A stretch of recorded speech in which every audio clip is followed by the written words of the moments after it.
And then you go in and look at that. That's so satisfying. That's life. Absolutely beautiful. Bucephalandra Kedigan. They look great. Honestly, I've just like realised how good they are. Guess where I am? Ty Streetman, author, freshwater biologist, and master aquascaper. Let us know in the comments your favourite, the 45cm rare plant scape, Bucephalandra scape, mothscape, or the stem nature aquarium scape. Ty, hello. Hey George. You're going to talk us through these beautiful aquariums. What's the story behind them? So as you know, I've been working on this book, the Aquatic Habitats book, and this was the counter where I was setting up elder tanks for that book, so setting them up, stripping them down. Yep. I've done the bulk of them and I've done all the big tanks, and so I've got a tank here and a little tank here that's for the book project. Oh, we can't say that too much of that one then. This one's not yet set up, and this one will have fish at some point soon. Cool. But it meant I suddenly had all this clear space. And I said to you, I was a bit tired of setting up tanks and stripping them down, setting them up and stripping them down, and you create beautiful things and then you dismantle them.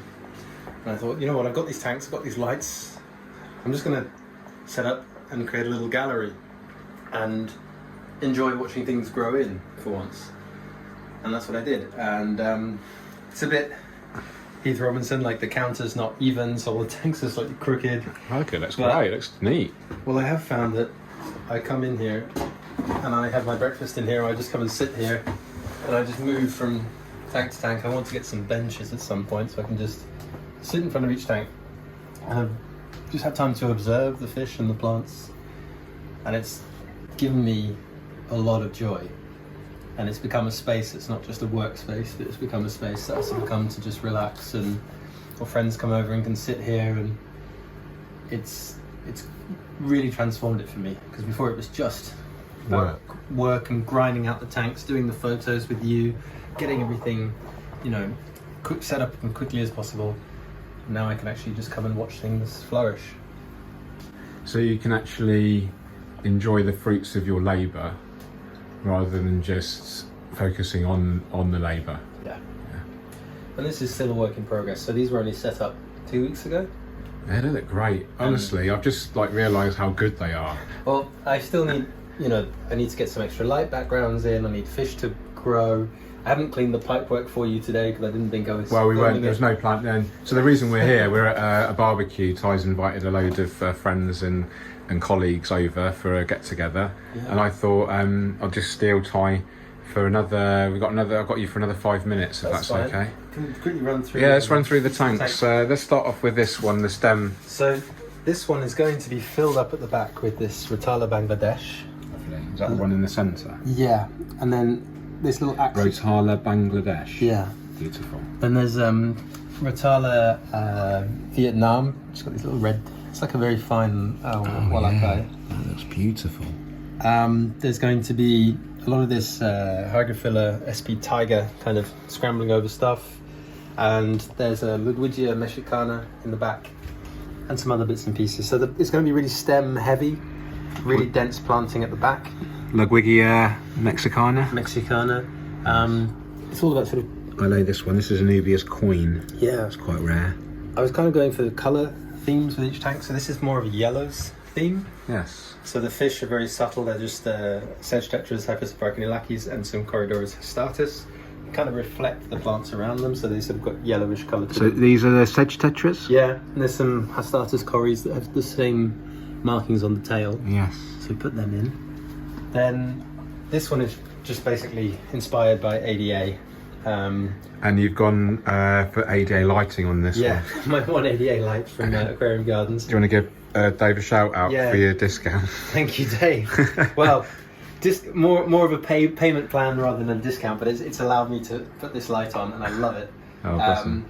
And I've got a range of lights. This is a twin star light. This is the ADA light. And this you've got a WEO light as well. I've got the WEO lights on there. I'll show you them. Interesting. So I wanted something green, really cool, but quite like an ancient forest. Yeah. So there's mosses. There's these Bucephalandra. There's.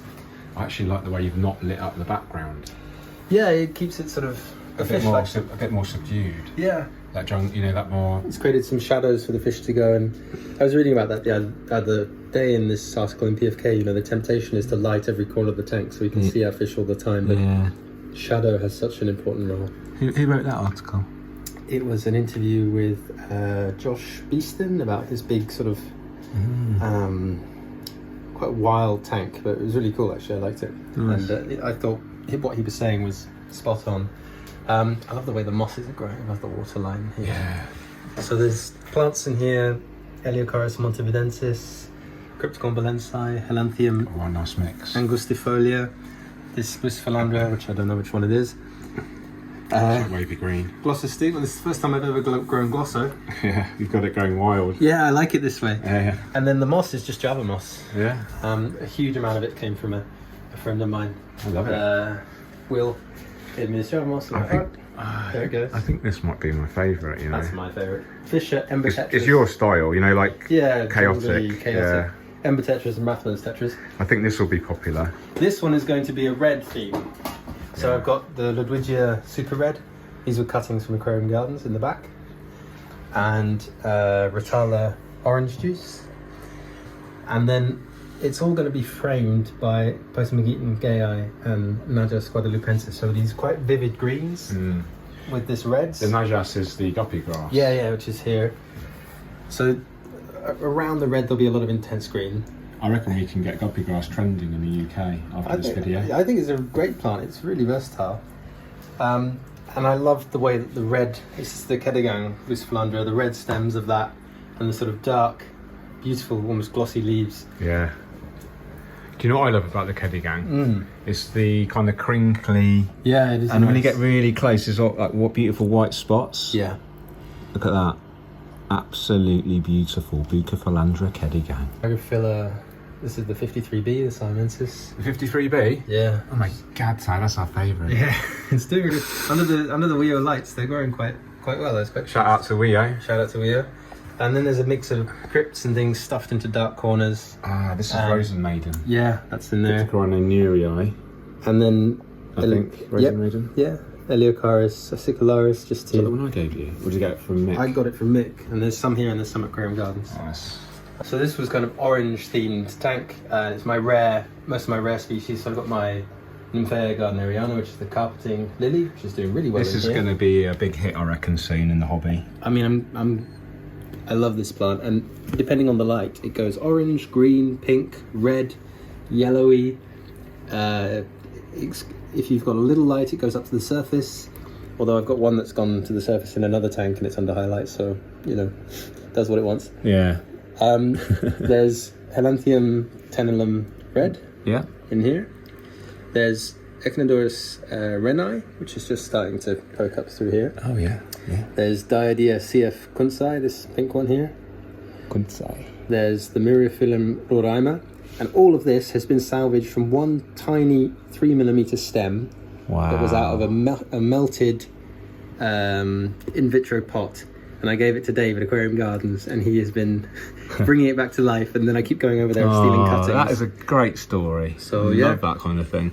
And I just want to talk about pearling, because this is a really interesting topic. So for those that aren't aware, we have this thing in the planted aquarium hobby called pearling. And that is these tiny oxygen bubbles that you can see forming on the ends of the leaves there. Now that is a result of the plants intensely photosynthesizing, to the point where there's so much oxygen in the water has actually become saturated with oxygen. So any oxygen is now forming from the photosynthesis on the leaf now becomes witnessed as a gas bubble, hence pearling. I think it's an absolutely fascinating process, and I think it's beautiful that we can actually visibly see the production of pure oxygen. Let me show you. This is what I love to do. Keep filming it. Just watch. Hang on. Yeah? Film down, actually, I think. This bit here. Which bit? Yeah. This one here. And then you go in and look at that. That's so satisfying. That's life. You were talking about that the other day. And you can feel you can feel it, can't you? You were talking about how this is, seeing that pearling process is life Literally. going and developing. It's literally like life-giving element. Something that's so simple yet so complex. It's amazing. just to show you the 2 other plant species in here. Persicaria sp Sao Paulo, Yeah. so lovely pink leaves. And then I've got some Ludwigia inclinata here, which is one of my favourites. I see a lot in Brazil. And then there's just a little gang of green neons in here. They're Yeah, now I love obviously those. hiding because I did see them earlier. yeah, they come out. There's one there. Just Absolutely outstanding, mate. I love this.